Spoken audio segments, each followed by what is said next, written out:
Halo pemirsa Sinpo TV dimanapun Anda berada. Kembali lagi di program kesayangan kita di Win, Wonder, Inspiration. Karena hidup harus menjadi pribadi yang lebih baik.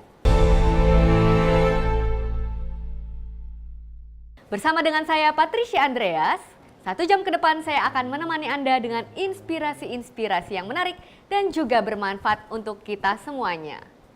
Dan hari ini saya tidak sendiri pemirsa, karena saya telah ditemani oleh 2 rekan panelis saya yang sudah hadir di studio Sinpo TV. Langsung saja, inilah Pak Randi Tunggeleng dan juga Pak Erlando. Selamat pagi Pak. Selamat pagi. Selamat pagi. Apa kabarnya ini? Baik, Bapak-bapak tentunya luar panelis? biasa. Luar biasa ya. Sudah siap mendengarkan inspirasi kita hari ini? Siap. Siap banget. Nah, pemirsa, inspirasi kita hari ini akan dibawakan oleh seorang motivator dan personal development coach. Langsung saja kita sambut, inilah dia Coach Mindiarto. Hai Coach. Halo. Selamat pagi. Selamat pagi, good morning. Bener coach. Silakan duduk, Pak. Oke. Oke.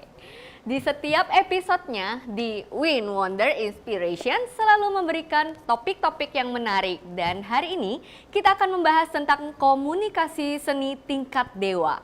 Seperti apa pembahasannya? Inilah dia, Win Wonder Inspiration. Membahas tentang komunikasi. Nah, menarik sekali karena topik kita hari ini membahas tentang komunikasi seni tingkat dewa. Dan sudah hadir ya narasumber Coach Mindiarto yang akan membahas tentang komunikasi seni tingkat dewa. Seperti apa sih Coach Min? Silakan Coach. Baik, terima kasih ya. Setiap hari kita berbicara, tetapi belum tentu berkomunikasi loh. Karena kalau berbicara bisa saja bicara ngawur ngidul, orang lain ngerti nggak ngerti, orang lain tahu nggak tahu, paham nggak paham, masa bodoh, yang penting saya berbicara. Nah, kalau komunikasi kan sebetulnya ada proses sender and receiver, ada pengirim berita dan ada penerima berita, itu komunikasi. Dan komunikasi sendiri sebetulnya kan bukan keahlian berbicara semata-mata.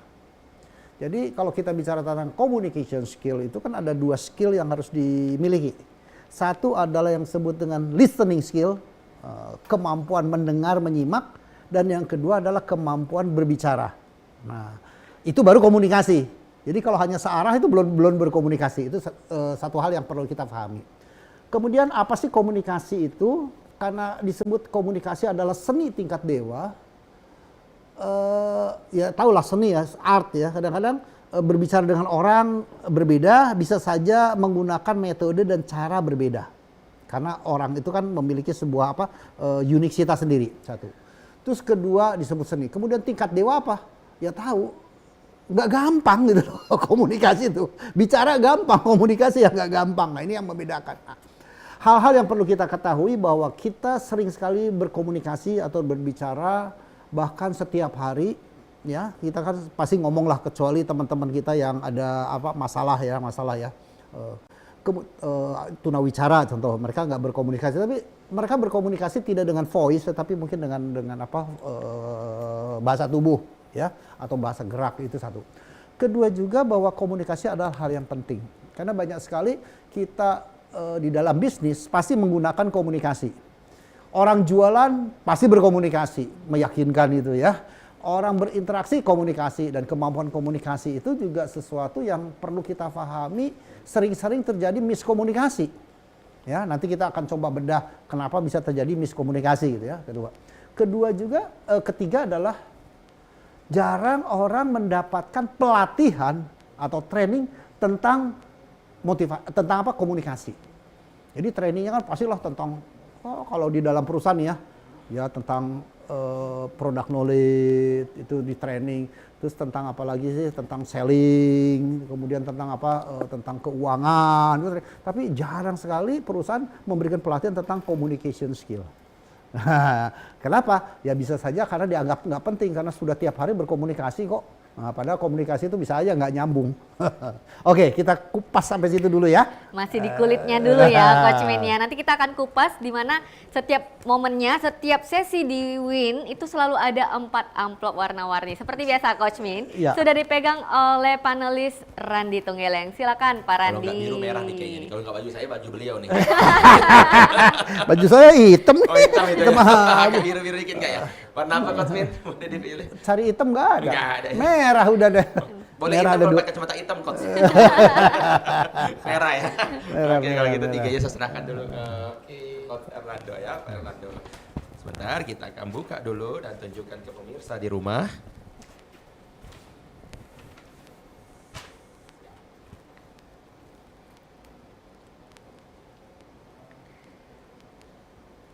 Baik, Coach Min dari amplop merah nih sesi pertama kita nih ya di tema komunikasi itu seni tingkat dewa.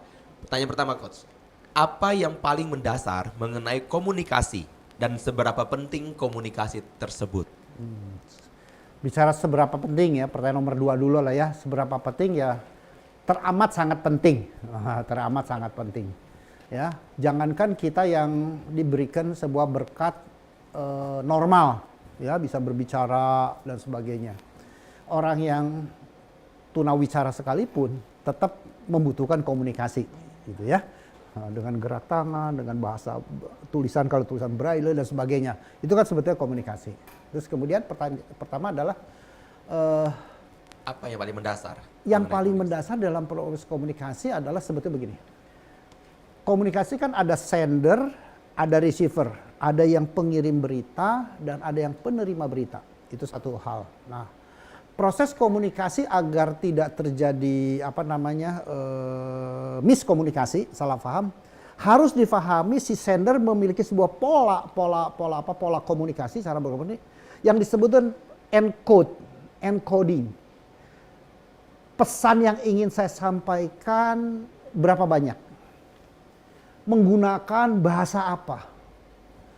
Kemudian proses pesan yang ingin disampaikan apakah verbal gitu ya, apa non verbal, apakah menggunakan media, bahasanya apa, intonasinya seperti apa, emosinya seperti apa, kira-kira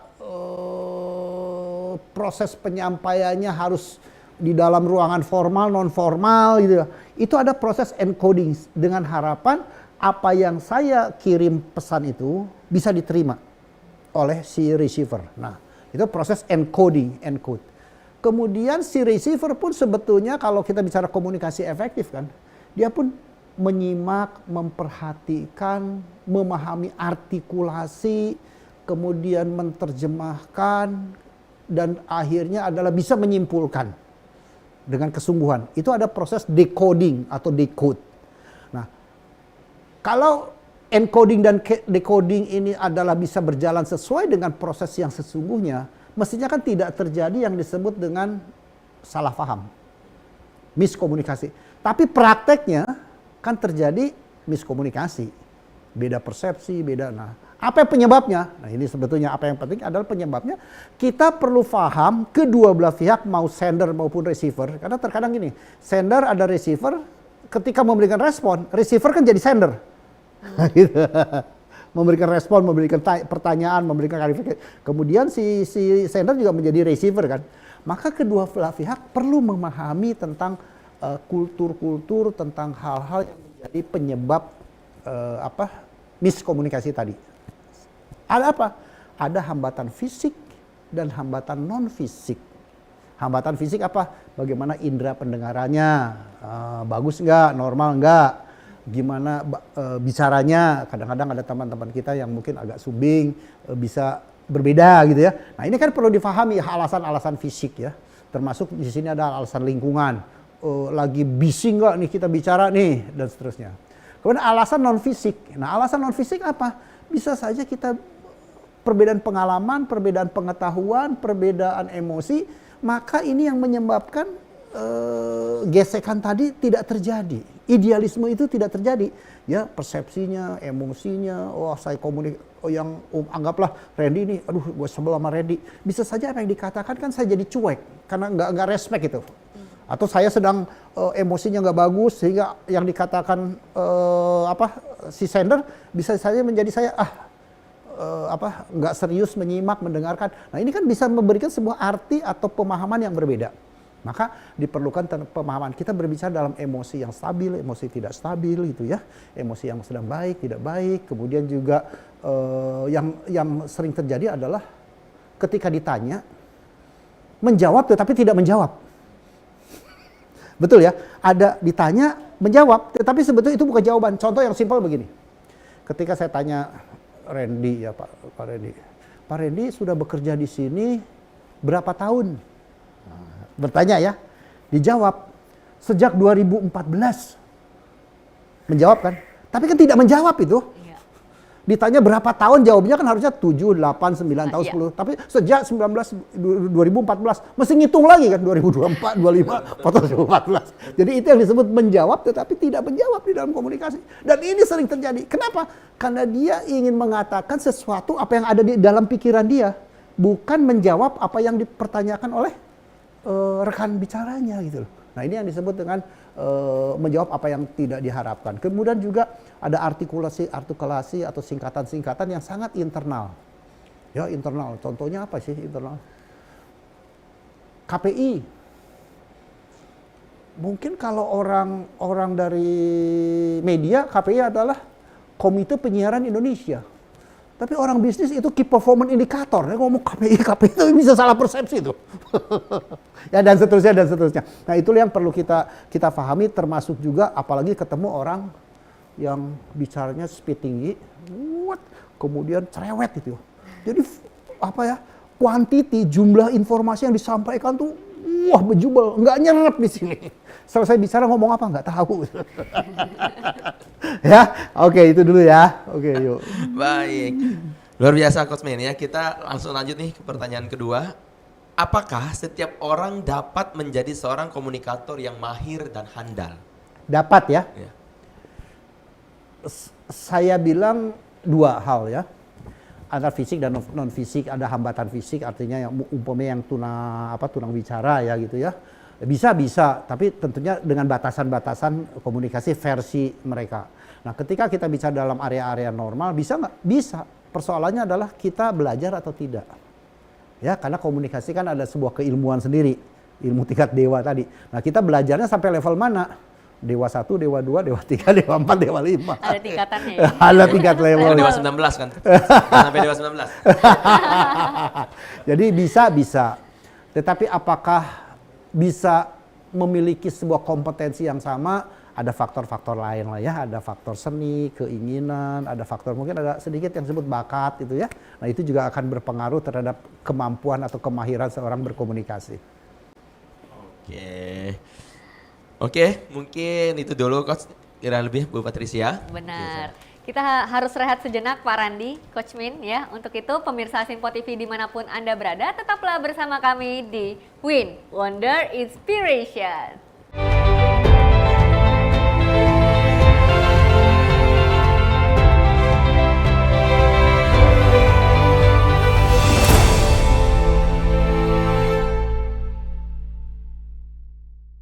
Kembali lagi di Win Wonder Inspiration. Nah, di segmen kali ini masih ada tersisa satu pertanyaan dari amplop yang pertama dipegang oleh panelis Pak Randi. Silakan Pak Randi.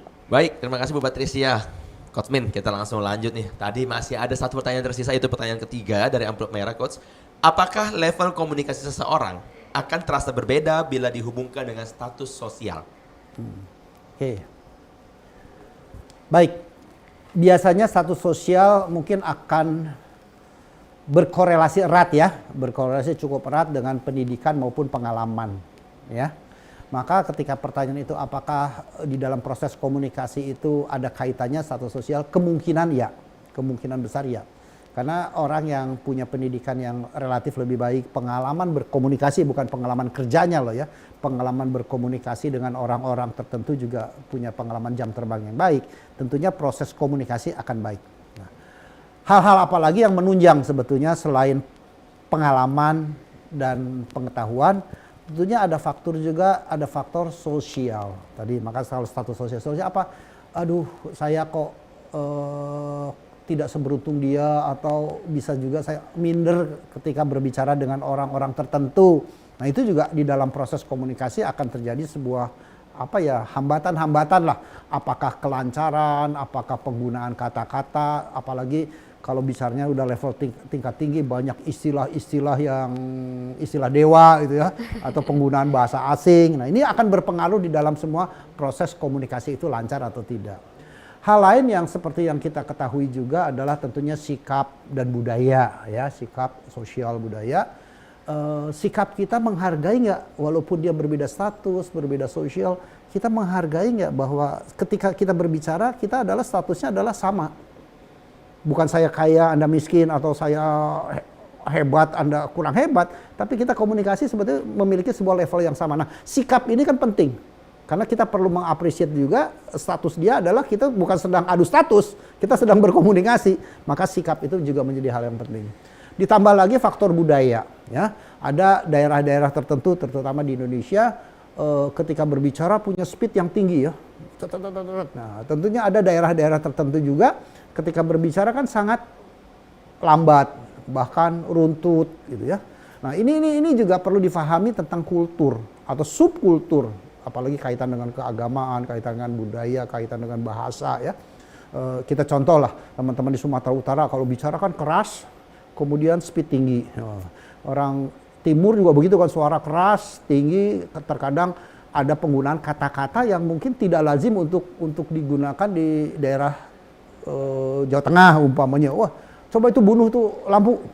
Loh, kok lampu dibunuh? Tapi buat mereka kan itu sesuatu yang biasa gitu ya. Buat kita yang nggak biasa. Nah inilah perlu difahami juga tentang budaya. Sehingga kalau kita kaya dan pengalaman komunikasi, kemudian juga kaya dengan kultur budaya sosial, maka proses komunikasi itu pasti akan berjalan dengan baik. Karena kita understanding-nya cukup kuat di sana.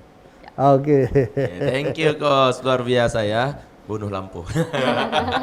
Bunuh kamera enggak?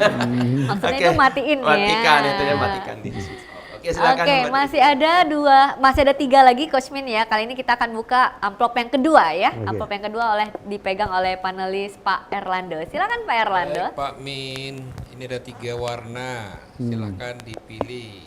Warna mana ya? Yang mana paling depan sajalah, yang depan biru ya? Biru ya. Ya, biru. Ini Oke. senada dengan bajunya Pak Min nih. Ya. Oh biru ya? Birunya biru-biru. Lupa Gimana saya pakai gitu baju. ya? Baik Pak Min, ini saya bacakan. Pertanyaan pertama ya dari. Tapi mungkin boleh diperlihatkan ke pemirsa dulu, Pak Erlando, silakan.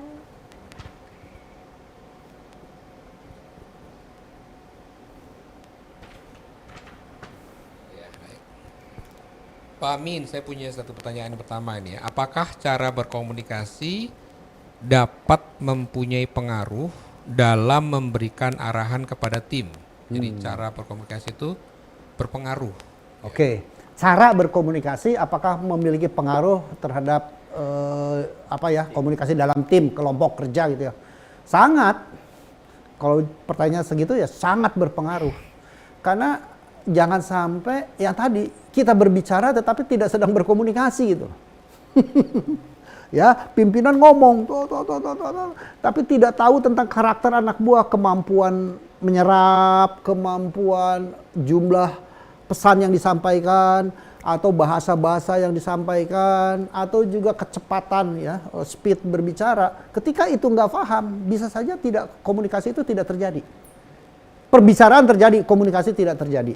Jadi kalau pertanyaan adalah bisa berpengaruh, sangat berpengaruh bisa. Nah, penyebabnya apa? Ya tadi. Artinya kita harus tahu audien yang kita ajak bicara, ajak dialog itu seperti apa. Kalau kita bicara tentang speed bicara, nah kita bicara. Kita punya ukuran sebetulnya 60 sampai 80 kata per menit itu termasuk low. Nah, kita berbicara kepada teman-teman harus bicara range low bicara ya, atau range moderate atau range yang high. Ya, range low itu siapa? Biasa faktor edukasi berpengaruh sehingga kita nggak boleh cepat-cepat. atau pada teman-teman yang usia senior. Kadang-kadang kan ada faktor lain ya, bisa daya ingat, bisa daya dengar, bisa juga memang mereka sudah terbiasa bicara begitu. Maka kita perlu menggunakan metode komunikasi dengan low, ya 60 sampai 80 kata per menit. Nah, moderate adalah 80 sampai 100 kata per menit. Nah, ini sebetulnya kalau kita berbicara menggunakan metode di sini agak aman. Agak aman artinya apa? Artinya tidak terlalu cepat, tidak terlalu juga lambat. Nah, ada lagi yang dengan speed tinggi 100 sampai 120 bahkan sampai 130 kata per menit. Ini tinggi. Nah, kepada siapa? Ya tentunya kepada komunitas orang-orang yang punya karakter seperti ini cocok. Gitu ya. Nah, yang low juga sama. Nah, bagaimana proses komunikasi? Understanding your customer atau your audience. Maka kita paham itu. Dan saya juga punya pengalaman menarik sekali. Saya dari satu daerah ketika memimpin ke daerah lain yang agak low, ketika bicara-bicara langsung angkatan, Pak Min boleh jangan cepet-cepet. Karena dia nggak ngerti speed saya ya. Nah, itulah proses komunikasi, Pak Erlando. Iya, jadi sebenarnya ada ya cara berkomunikasi. Ada. Bahkan beberapa cara, tergantung juga audiensnya Pak ya. Kita harus Betul. pilih yang tepat gitu ya. Ya mungkin sedikit saya tambahkan. Terkadang kalau kita salah pun, buat orang yang terbiasa dengan speed tinggi, dikasih speed rendah, boring, bosen. Ya, kok ngomong kok lama amat sih? Nah, begitu juga terbalik. Ketika yang kita terbiasa menyerap dengan informasi yang lambat, ya informasi, jumlah kata lambat, yang bicara cepat juga ini ngomong kok kayak kereta api lewat. Nah, perlu disesuaikan. Ya. Saya dapat poinnya Pak. Dapat. Siap dengan nomor 2 Pak ya. Ya, Apakah teknik berkomunikasi itu wajib dimiliki oleh level manajemen ke atas atau mulai dari level dasar Pak? baik. Kalau bicara secara umum ya setiap orang perlu mahir berkomunikasi. Karena sejak lahir artinya sejak anak bisa berbicara pun dia kan sudah berkomunikasi dengan lingkungan, dengan orang tuanya, dengan kakaknya. Jadi kalau bicara sejak kapan ya sejak dia bisa berkomunikasi ya wajib untuk memahami itu. Nah, kedua, berkaitannya adalah bagaimana di dalam komunikasi di dalam bisnis tentunya ya. Perlu nggak? Perlu punya level belajar komunikasi ya, belajar komunikasi. Kenapa kembali perlu?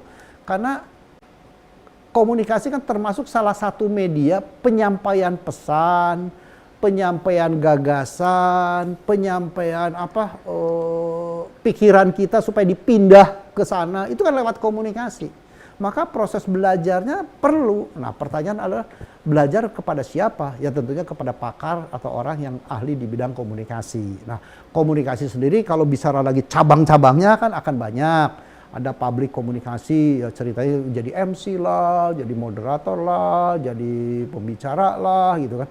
Kemudian ada juga komunikasi yang sifatnya tidak seperti ini. Ada bisnis komunikasi. Nah, bisnis komunikasi bukan hanya sementara kuat di oral, tetapi juga bisnis komunikasi bisa dalam surat menyurat. Nah, kemampuan membuat surat itu, teknik membuat surat, ini banyak sekali teman-teman kita bermasalah. Padahal itu bagian daripada komunikasi. Jadi pertanyaan kita adalah belajar di mana? Ya sesuai kebutuhan. Kita business communication atau komunikasi hanya sekedar interaksi, skill, atau komunikasi kita as a public speaker, as a presenter. Ini tentunya tiga-tiga ini memiliki sebuah kefokusan atau keterampilan yang berbeda gitu ya. Atau dengan guru.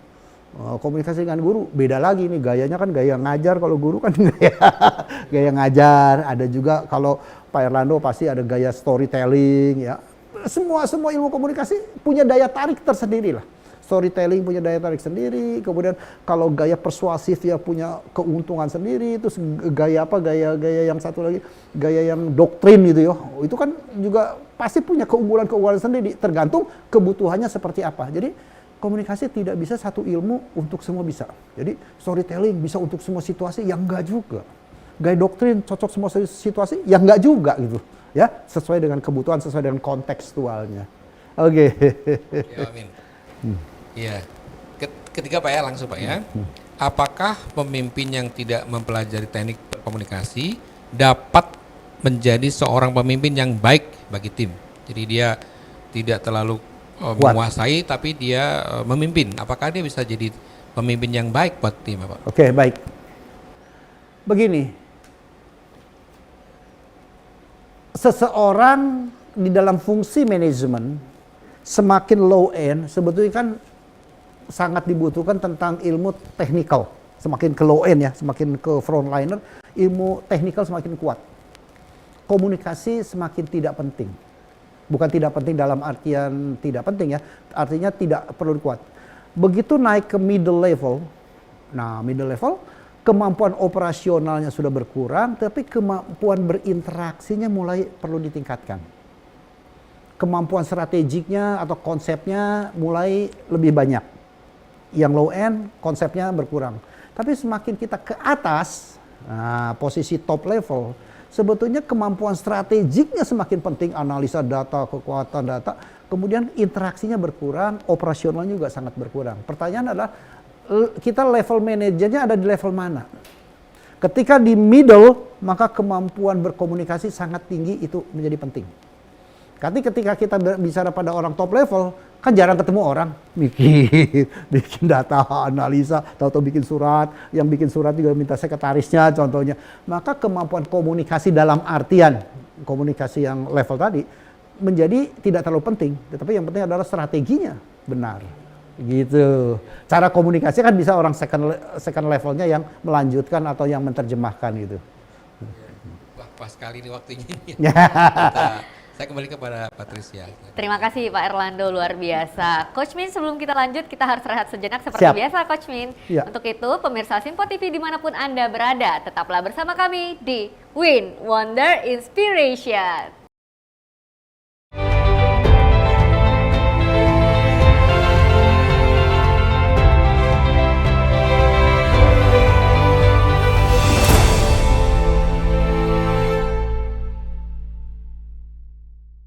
Kembali lagi di Win Wonder Inspiration. Nah, pemirsa, di segmen kali ini masih ada 2 amplop tersisa yang sudah dipegang oleh panelis Pak Randi Tunggeleng. Silakan Pak Randi.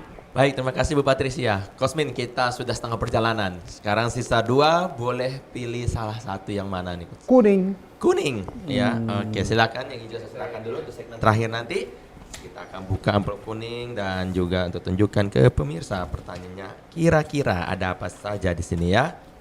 Sebentar. Oke. Baik, Coach Min. Yuk. Amplop kuning. Wow, luar biasa nih. Sepertinya untuk lingkungan sosial. Apakah, yang pertama nih Coach ya, apakah cara berkomunikasi hanya sesuai untuk di dalam lingkungan pekerjaan, tetapi tidak untuk lingkungan sosial? Komunikasi kan generik ya. Jadi mulai dari rumah berkomunikasi, di jalan juga bisa berkomunikasi, di dalam aktivitas sosial juga berkomunikasi, termasuk di bagian daripada pekerjaan. Jadi komunikasi tidak dibatasi oleh salah satu bagian saja dilakukan sosial. Kenapa? Kan banyak juga kalau kita amati ya yang sekarang beredar, banyak sekali pemimpin-pemimpin organisasi. Contohnya bisa politik lah, bisa pemimpin profesi lah ya, itu kan sosial juga berkaitan dengan keagamaan. Bisa saja kan komunikasinya tidak efektif. Ya, mungkin baru-baru ini kita dengar kelihatannya ngejok, nggak tahu nyakitin orang gitu loh. Itu kan komunikasi sebetulnya. Di luar dunia pekerjaan ya bisa iya, bisa tidak gitu ya. Jadi komunikasi apakah hanya dilakukan di pekerjaan? Tidak. Jadi di setiap kesempatan ketika saya membutuhkan interaksi dengan pihak lain, itulah sudah komunikasi. Ya. Di dalam forum seperti sekarang ini juga saya kan berkomunikasi juga nih dengan para audien ya, para pendengar, bagaimana agar pesan yang ingin disampaikan dengan topik komunikasi seni tingkat dewa itu tersampaikan kan. Ini bukan lagi kerja loh ini. Ini lagi entertain gitu ya. Tetap juga dibutuhkan ya. Oh, jadi di semua aspek ya tadi. Semua aspek kehidupan. Termasuk tadi lingkungan politik, keagamaan, dan kadang-kadang itu bersinggungan ya. Dan ketika keliru bisa menjadi masalah ya, seperti yang terjadi sebelumnya nih. Baik Coach, kita lanjut di pertanyaan kedua. Apa dampak komunikasi bila diterapkan dalam lingkungan sosial dan juga teman terdekat? Dampaknya Coach. dampak komunikasi, Iya. komunikasi yang buruk atau komunikasi yang jelek nih pertanyaannya. Iya, justru. Mungkin dua-duanya Coach, karena tidak dijelaskan di sini ya. Ya tentunya kalau komunikasi yang baik dampaknya terhadap lingkungan kerja, lingkungan sosial ya kita akan bisa nyambung. Ya nggak ada istilah lagi jaka sembung bawa golok. ya itu. Jadi komunikasi yang baik akan menciptakan intimacy, akan menciptakan chemistry, akan menciptakan ya keakraban, kita bisa nyambung. Nah, ketika komunikasi yang tidak baik akan menciptakan apa? Ya menciptakan permusuhan lah, menciptakan antipati lah, menciptakan like or dislike gitu ya. Ini akan terjadi. Jadi kembali bahwa komunikasi itu akan menciptakan hubungan di dalam interaksi sosial, ya interaksi pekerjaan, ya tergantung kita baik atau tidak baik komunikasi itu. Nah, tentunya pengertian baik dan tidak baik itu kita punya norma-norma lah, ya punya norma-norma komunikasi baik itu contohnya tidak menjas, tidak mengatakan hal-hal yang fisik, tidak menyinggung, tidak masuk ke dunia sara, contoh itu kan prinsip-prinsip. Tetapi itu semua kan perlu dibungkus dengan sebuah kontekstual. Ketika saya berbicara dengan orang yang sudah sangat akrab, mungkin dengan bahasa-bahasa sedikit agak agak kasar lah ya, agak kurang, ya enggak masalah, enggak tersinggung loh, karena saya sudah akrab. Tapi begitu kita berkomunikasi dengan orang yang baru saya kenal, yang tidak tahu, kan kita mesti punya kehati-hatian, ya, punya rambu-rambu. Orang ini karakternya seperti apa ya, gitu ya. Nah ini contoh-contoh hal-hal yang perlu kita pahami, kontekstualnya ada di sana. Ya, jadi banyak sekali umpatan-umpatan yang tidak enak, tapi bicaranya dengan teman akrab kan menjadi menciptakan keakraban. Wajar lu ya, sepeluk-pelukan gitu loh ya. Loh, padahal itu bahasa yang nggak enak gitu ya kalau kita dengar di luar, tapi ternyata selesai peluk-pelukan. Artinya apa? Itu komunikasi, itu ada kontekstual yang perlu kita pahami. Ya, apalagi nanti dengan lawan jenis beda, komunikasi dengan cowok, komunikasi dengan cewek. Mungkin dengan cowok bisa sedikit belak-belakan, mungkin dengan cewek wah mesti ada filter contohnya ya. Nah, inilah contoh-contoh komunikasi kontekstualnya ada di sana. Menarik nih Coach, apalagi tadi di pertanyaan sebelumnya Coach singgung soal tentang lingkungan politik, keagamaan. Jangan-jangan saya jadi mendengar jawaban kedua ini, berarti di depan dan di belakang itu bisa berbeda Coach ya? Karena kadang-kadang mungkin sesama tokoh politik atau mungkin orang-orang yang ada sepanggung gitu ya, di forum formal seperti ini mereka bahasanya bisa halus, justru menyerang Coach. Kalau kita lihat di TV menyerang, tapi di belakang mungkin deal-dealan juga gitu ya. Ada hal-hal yang justru lebih mulus dan segala macam, kan baik gitu. Ya. Bermain peran, bisa begitu Coach? Ya tergantung panggung ketika mereka berinteraksi, berkomunikasi itu ada sebuah panggung, kemudian disorot. Apakah ini panggung beneran atau panggung sandiwara gitu kan? Ketika diciptakan ini panggung sandiwara, mereka bisa gontok-gontokan, bisa saling serang. Selesai syuting mereka peluk-pelukan. Kalau memang itu panggung sandiwara supaya kelihatan ada dramatisasinya, kelihatan serunya, kelihatan pro kontranya, kelihatan selesai itu mereka ya rangkul-rangkulan. Bisa terjadi begitu. Nah, tapi itu kan kita by design. By design gitu. Nah, saya tidak mencoba masuk ke dalam area komunikasi by design, tetapi komunikasi yang natural saja. Yang natural artinya bisa saja ada orang-orang yang memiliki sebuah karakter yang luar biasa dalam berkomunikasi. Ya, manis, ketika ditanya dijawab oke, manis, senyum, tapi selesai ketemu di belakang dongkol. Itu pemain karakter tuh kan. Karena apa? Ya, buat dia menghindari disebut konflik. Oke, saya iyain, tapi saya nggak setuju sebetulnya gitu kan. Nah, ini kan tipe orang di dalam kepemimpinan. Kalau kita bahas tentang tadi yang beberapa topik yang lalu tentang great leader, nice leader, tidak berani mengungkapkan sesuatu yang dengan jujur. Hanya menghindari konflik, yes, oke, nggak apa-apa, tapi nggak setuju. Ada karakter seperti itu. Nah, tentunya kita perlu paham juga dalam proses komunikasi. Ketika saya berbicara dengan orang tipe begini, saya harus seperti apa? Ketika saya berbicara dengan orang tipe ceplas-ceplos, ya saya boleh menggunakan kata-kata sampai mana, gitu ya. Nah, ini juga ada faktor mengenal kultur kan, budaya. Karena ada satu daerah yang kalau bicara straight to the point. Tapi ada satu teman juga yang satu daerah lain kalau ngomong kan muter dulu. Muter baru ke tujuan semula. Jadi ketika di sini belum selesai, kepotong. Informasi ini belum nyampe ini. Banyak basa-basinya itu ya. Nah, itu adalah kan kultur itu. Sebetulnya kultur. Contohnya kultur begini. kalau Mas Randy atau Mas Erlando ingin berkomunikasi, ingin nelfon dengan sesama orang Jakarta gitu. Saya mau nelfon Mindiarto Ya langsung aja pijitin. Halo Mindiarto. Kan gitu kan? Langsung nelfon atau mau ngomong langsung pesan itu disampaikan aja atau lewat WA ya. Wah, Pak Mindiarto selamat siang gini langsung kirim. Tapi ada kultur daerah tertentu tidak seperti itu kan. Kulo nuwun, apakah Pak Mindiarto sedang senggang? Berkenankah kalau saya ada usulan sesuatu? Sen. Aduh lagi sibuk, nanti nunggu jam 12. Saya sudah istirahat. Sen. Terus dijawab dari sana, monggo tak tunggu jam 12. Udah jam 12 nanya lagi, Pak Mindiarto apakah sudah siap saya kirim WA? Sen lagi gitu kan. Loh itu kan kultur.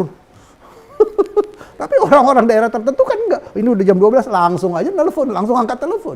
Iya. Nah, kita perlu paham. Jadi bukan sopan dan tidak sopan, kita perlu paham juga. Ini budayanya tidak seperti itu. Oke, luar biasa Coach. Jadi jawabannya malah membuat kita makin kaya akan pengetahuan ya. Kultur itu berpengaruh ya Pak Erlando ya. Jadi kita bisa tuntaskan dulu pertanyaan ketiga nih Coach ya. Apakah komunikasi yang baik pasti tidak akan menimbulkan kesalahpahaman ataupun dampak yang negatif? Baik. Kalau kita punya satu frekuensi dan punya satu pemahaman, tentunya komunikasi yang baik. Kan kita tujuannya adalah ingin berkomunikasi dengan baik. Agar apa? Agar bisa diterima dengan baik kan? Ya. Maka kalau berkaitan dengan pertanyaan tersebut, apakah komunikasi yang baik itu akan menciptakan hubungan yang baik? Mestinya yes. Mestinya iya. Ya, kalau tidak iya, ya kita nggak perlu belajar komunikasi yang baik kan. Ya udah asal ngomong aja, asal jeplak gitu kan. Jeplos ya. Asal jeplos. Jadi filosofinya adalah komunikasi yang baik akan menciptakan relasi yang baik, mesti ya itu ya. Andai kata ada tidak baik pun, mungkin ada sebuah excuse tertentu yang membuat miskomunikasi. Kita sadar juga kadang-kadang niat baik belum tentu diterima dengan baik. Nah, niat baiknya itu adalah berkomunikasi dengan baik. Tapi niat baik juga bisa juga berkomunikasinya kurang baik. Karena apa? Tidak tahu sikon. Ya, tujuannya apa di dalam bisnis di perkantoran? Niat baik untuk ngasih tahu bahwa anak buah performanya nggak bagus. Niat baiknya mau dikasih tahu supaya terjadi perbaikan. Kan niat baik. Tetapi ngomongnya pas anak buah lagi pulang dari kerjaan, dari lapangan, keliling capek ngos-ngosan, udah dikasih tahu informasi begitu. Jadi kontekstualnya bisa saja nggak tepat. Sehingga, aduh, baru capek udah ngomongin problem. Baru pulang ngomongin problem. Padahal niatnya baik, tapi kontekstualnya nggak baik. Ya, oke. Jadi intinya kalau selama niatnya baik disampaikan dengan baik maka hasilnya harusnya Akan sesuai baik, dengan ditanya tadi tercapailah lingkungan yang positif, hasil yang diharapkan gitu ya. Meskipun tujuan komunikasi itu ingin berjarak ya. Kan ada kalau kita lihat realita kos mungkin ada sengaja bahasa komunikasi dibangun itu membuat orang ini memang sengaja dia mau jaga jarak nih sudah tidak. Tujuan dia kan sebenarnya tercapai jaga jarak tapi apa butuh komunikasi itu termasuk komunikasi yang Ya, baik. Kalau artinya tujuan nomor satu berarti kos ya, bukan hubungan. begini. Tujuan tercapai kah? Tujuan komunikasi itu kan intinya adalah menyampaikan pesan. Pesan itu kan bisa dalam bentuk informasi, bisa dalam bentuk perintah gitu kan pesan juga kan, supaya berpengaruh. Nah, pertanyaan kalau dengan situasi seperti tadi jaga jarak, artinya kan proses komunikasi ini kita ingin menganggap bahwa ada sebuah status sosial yang berbeda antara Anda dengan saya. Komunikasinya bisa baik. Tetapi jaga jarak ini membuat komunikasi itu tidak inline. Di dalam ilmu komunikasi kan ada ilmu ODA ya. Karakter ODA, orang tua, dewasa, anak. Nah ketika jaga jarak, ini yang terjadi adalah komunikasi karakter orang tua dengan anak. Ya kita tahu lah gaya komunikasi orang tua dengan anak seperti apa gitu kan ya. Nah ini yang terjadi. Nah di dalam proses komunikasi bisnis yang sehat itu kan dewasa dengan dewasa. Berapapun usia dia, walaupun yang ngomong adalah anak muda dengan orang yang lebih tua anggaplah, tetapi komunikasi itu perlu kita jaga adalah komunikasi karakter dewasa ke dewasa. Nah, jaga jarak itu sudah termasuk saya anggap ya komunikasi orang tua dengan anak. Jadi tidak sehat jarak seakan statusnya berbeda, gitu ya ada perbedaan status. Nah itu yang perlu dihindari karena perbedaan status ini memberikan dampak bisa tidak terbuka. bisa segan mengungkapkan yang lengkap atau sesungguhnya, atau banyak bermain drama itu di dalam komunikasi. Nah itu yang harus dihindari, karena bermain drama itu kan menciptakan miskomunikasi. Oke, thank you Coach. Wah, sangat menambah wawasan sekali. Bu Patricia, silakan. Ya, terima kasih Pak Randi. Wah, luar biasa sekali. Coach Min, masih ada satu amplop lagi, namun sebelum kita jawab dari amplop yang terakhir, pemirsa Simpo TV dimanapun Anda berada, tetaplah bersama kami di Win Wonder Inspiration.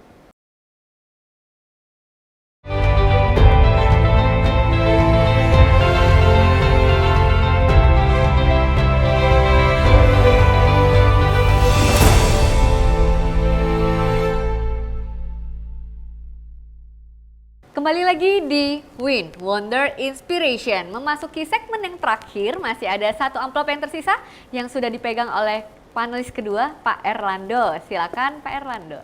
Baik, saya buka. Ya, Coach Min.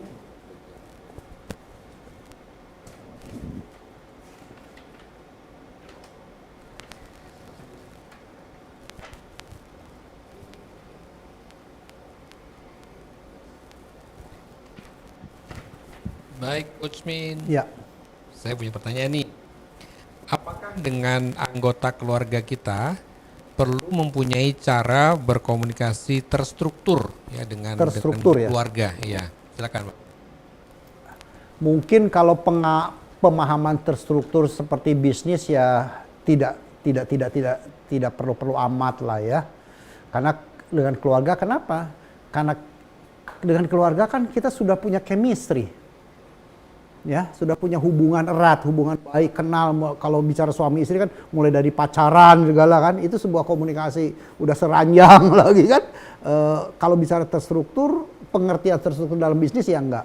Tapi kalau terstruktur dalam artian kita berkomunikasi itu adalah bagaimana komunikasi yang baik. Kita mulai dengan ngajak dulu, yuk kita diskusi soal ini deh. Nah itu kan artinya ada topik yang ingin dibahas ya. Sebab kalau terstruktur dalam artian di bisnis itu kan ada pre-communication, bahasa basi, ada tujuannya, ini topiknya, kemudian ada isinya apa, nanti ada endingnya apa dan sebagainya, yang nggak seperti itu gitu amat ya. Tapi butuh komunikasi yang terstruktur, tidak seperti di dalam bisnis. Tapi apakah butuh komunikasi itu dibangun dengan cara yang baik? Tetap dibutuhkan, karena komunikasi yang tidak baik dalam keluarga kan bahaya juga. Status bisa berubah loh itu.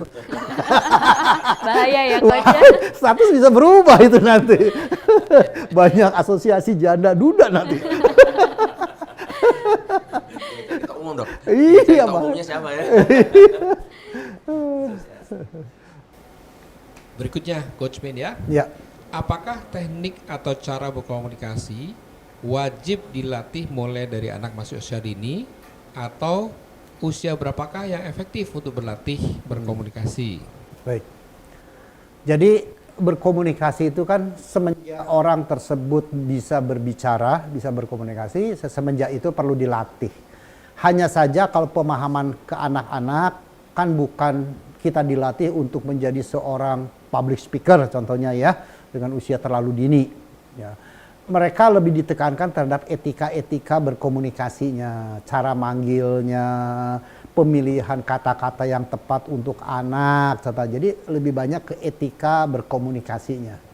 Tapi ketika dewasa kan ada faktor-faktor komunikasi kan bukan sekedar berbicara gitu kan, tapi kan ada pesan yang disampaikan agar pesan itu nyampe, agar pesan itu difahami, diterima, kemudian bisa ditindaklanjuti. Nah tentunya komunikasi ini kan berbeda, apalagi kalau komunikasinya kita bicara as a public speaker, itu tentunya berbeda sekali lagi tentang ilmu-ilmu komunikasi. Jadi ilmu komunikasi pasti ada levelingnya, ya leveling anak lah, leveling remaja, kemudian leveling umum, buat bicara secara umum kalau kita pas ngumpul lah, pas reunian lah, atau pas apalah, pas macam-macam, itu tentunya bicara umum. Tapi juga ada komunikasi yang kaitan dengan komunikasi bisnis atau komunikasi profesi. Nah, tentunya level-level ini akan menentukan tingkat kesulitan, tingkat kedalaman di dalam berkomunikasi. Ya, semakin ke atas, tentunya semakin banyak faktor menjadi apa ya? Menjadi bahan-bahan yang perlu dipikirkan. Contohnya tadi, memahami kultur, mengenai situasi politik, itu semakin ke atas kan semakin dimasukkan itu faktor-faktor seperti itu. Tapi semakin ke bawah kan nggak mikirin hal-hal yang seperti itu, kultur nggak, segala yang nggak, ya udahlah natural aja gitu ya. Nah inilah yang dikatakan apakah perlu dilatih sejak dini? Yes, hanya saja kebutuhannya pelatihan itu disesuaikan dengan fungsi dan peran mereka gitu ya. Contohnya kalau anak kecil ya lebih banyak bersosialisasi dengan kawan dan untuk sekolah. Nah, kemudian mulai dewasa komunikasi lebih banyak selain untuk pendidikan juga dengan komunitas. Nah, ini kan berbeda lagi ya. Nanti lari lagi sudah bekerja bagaimana bisnis dalam komunikasi dalam bisnis, berbeda lagi. Nanti masuk lagi profesi bagaimana seorang politician bisa berbicara enak dan bagaimana nanti seorang public speaker bisa bicara enak, dan kita bisa lihat sendiri kalau di dalam acara-acara TV kan banyak sekali mereka berbicara tapi kan ya itu tadi muter-muter, biar kelihatan hebat ngomongnya muter-muter, tapi intinya yang nggak ada itu loh. Nah itu karena apa? Ya dia tidak bicara tentang efektivitas komunikasi, tapi dia bicara hanya bisa berbicara gitu loh. Nah ini yang perlu kita pelajari, dan ini sebetulnya sebuah peluang juga bagaimana ilmu komunikasi itu perlu kita endorse menjadi sebuah keilmuan yang menciptakan peluang bisnis yang baik, sebetulnya begitu. Oke, jadi merujuk ke yang pertama tadi, kalau masih dini sebaiknya lebih ke Etika berkomunikasi ya, Pak Coach Mindy ya. Baik. Masih ada satu lagi nih, Coach. Siapakah yang wajib belajar berkomunikasi? Apakah orang tua atau anak terlebih dahulu? Ya, kalau bicara anak kan mulai dari umur 1 hari kan sudah jadi anak ya. Jadi kalau siapa yang wajib duluan, pasti yang lebih tua lebih duluan. Ya, itu kalau bicara skala pemahaman anak dengan orang tua. Nah, tapi kalau anaknya ini ditanya, umur berapakah anak itu bisa berkomunikasi? Semenjak dia sudah berinteraksi secara sosial. Interaksi sosial kapan? Ya bisa saja mulai dari apa yang disebut dengan playgroup ya. TKB ya. Ya, itu sudah mulai belajar berkomunikasi, tapi tentunya kan kontennya, ya kontekstualnya harus disesuaikan juga dengan bahasa mereka, ya komunikasinya. Nah, orang tua ya kembali disesuaikan juga dengan komunikasi. Nah, yang terjadi adalah bagaimana menciptakan tadi, walaupun anak dengan orang tua atau anak dengan kakeknya, orang tua tuh bisa ayah ibu bisa kakeknya. Nah, gaya komunikasinya adalah menempatkan gaya komunikasi dewasa-dewasa. Walaupun anak, gaya komunikasinya dewasa. Ya, walaupun orang tua udah sepuh, gaya komunikasi dengan cucu juga tetap menggunakan karakter komunikasi dewasa ke dewasa. Jadi jangan menganggap, contohnya gini loh, "Woi, itu ambilin itu." Nah, itu kan gaya orang tua anak. Tapi bisa juga kan, Dek, atau Nak, atau panggil namanya Randy, tolong dong bantuin Opa ambilin itu. Nah, itu kan gaya bahasa dewasa itu. Berbeda ya. Nah ini itu yang perlu ditekankan, bahwa walaupun dia usianya muda, tapi tetap kita treatment sebagai komunikasi dewasa. Ya, baik. Masih ada satu lagi, Coach, dari 3 pertanyaan ini ya. Seringkali orang tua itu ada yang mengalami kesulitan nih berkomunikasi dengan anak.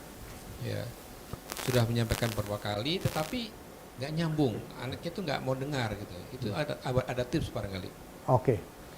Orang tua kesulitan memahami. Gini, ada 2 faktor yang perlu kita pahami. Jadi kalau ketika komunikasi, saya ingin komunikasi dengan anak. Berarti saya punya kepentingan ya, orang tua punya kepentingan ingin berkomunikasi dengan anak. Artinya apa? Saya harus paham karakter anak. Harus paham karakter anak. Anak ini kalau diajak ngomong-ngomong, enaknya pagi, siang, sore, malam, atau menjelang tidur. Itu kontekstualnya. Anak ini kalau diajak ngomong itu enaknya pada saat dia tidak sedang main game, karena bisa-bisa anak-anak kalau sedang main game ngomong apapun kita lewat, nggak denger gitu loh, ya. Nah kita mesti tahu, oke, sebaiknya anak-anak itu ngomong itu adalah tidak sedang main HP atau main game. Nah itu artinya saya understand. Kedua, anak ini ya sering terjadi di sekolah ya. Ini sering sekali terjadi pertanyaan-pertanyaan di sekolah. Wah, anak-anak ini baru pulang sekolah, main ke rumah, kemudian diajak main ke rumah kakek, nenek, kemudian ditanya, tadi pelajaran apa? Tadi sekolah belajar apa? Mual buat anak itu, pertanyaan itu. Mual.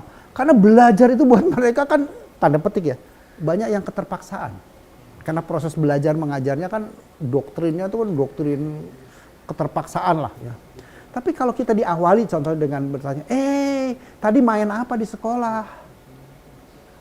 Karena main itu kan sesuatu yang menyenangkan buat anak itu. Ya. Oh tadi aku main sama si Anu. Gimana mainnya? Gimana? Selain main apalagi sih ke sekolah? Ya tadi aku belajar ini. Nah, baru tuh kena tuh. Secara nggak langsung ya. Jadi teknik-teknik komunikasi seperti begini pun di dalam keluarga perlu.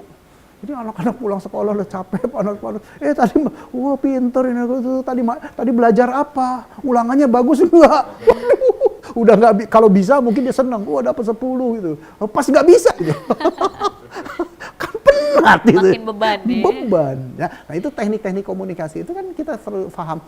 Kalau dalam dunia bisnis, understanding your customer, understanding your audience di dalam teknik presentasi. Nah ini juga sama. Jadi bisa saja problemnya apa? Kita tidak memahami seutuhnya. Memahami seutuhnya loh ya, bukan paham. Memahami seutuhnya. Jadi kalau kita memahami seutuhnya, artinya kita tahu apa yang harus saya perbuat agar pesan saya nyampe. Tapi kalau hanya sekedar tahu, ya tahu anaknya begitu, ya saya hanya melakukan sesuai dengan saya punya kehendak. Beda dengan memahami seutuhnya. Dia punya handicap dalam hal apa, ya masalah dalam apa, maka saya harus menggunakan metode dan mencari sebetulnya. Pertanyaan lagi, apakah anak-anak harus belajar komunikasi? Tidak ada yang mengharuskan.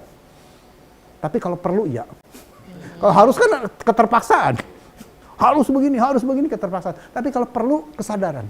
Maka di dalam proses pembelajaran komunikasi pun perlu nggak? Perlu. Harus nggak? Dua hal yang berbeda ya. Oke. Apakah masih bisa satu lagi atau ada? Boleh. Saya juga masih ada satu pertanyaan. Oh, boleh. Nah, Patricia boleh ya. Ya. Oke. Coach Min, saya banyak sekali di luar sana melihat fenomena bahwa ada statement kalau berbicara di depan umum itu adalah suatu bakat, Coach. Saya kan nggak berbakat, Coach, untuk berbicara depan umum atau berkomunikasi yang baik. Oke. Tanggapan Coach Mindiarto seperti apa, Coach? Gini. Sebagai pembicara kan sebuah profesi. Dan profesi itu kan bukan hanya pembicara. Profesi itu bisa sebagai accountant, profesi itu bisa sebagai lawyer, profesi itu bisa sebagai orang sales. Nah, apakah ketika kita lahir, ibu kita mengandung, lahir kita, nanti kau sudah tua jadi public speaker ya, kau sudah jadi salesman ya, kan enggak juga. Ada proses yang dilalui mulai dari kecil untuk menjadi profesi tersebut. Artinya apa? Ada proses pembelajaran. Nah, pertanyaan, apakah itu bakat? Bakat memberikan sebuah kontribusi, tetapi 20% lah kurang lebih bakat. 80% adalah learning, 80% adalah proses belajar. Ya, apa buktinya? Ya orang tua saya adalah bukan sebagai public speaker kok, pegawai negeri. Ibu saya juga bukan orang pasar, orang di dalam pasar. Kok saya bisa jadi public speaker konsultan dari mana? Ada proses yang saya lewati.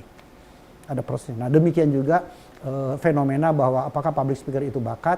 Ya 20% menunjang lah ya. 80% proses belajar. Ya.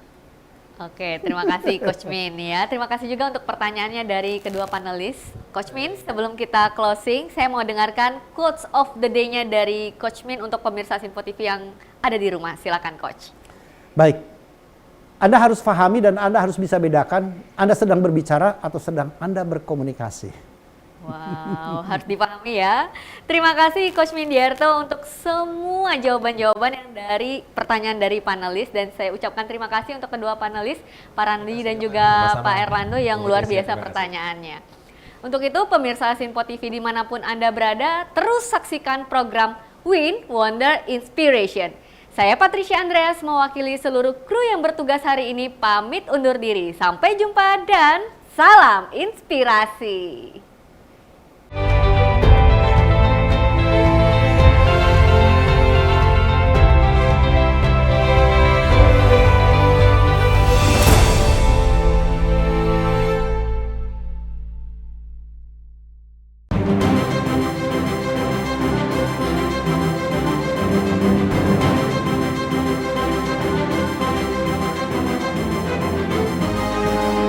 Simpo TV News, Sport, Entertainment.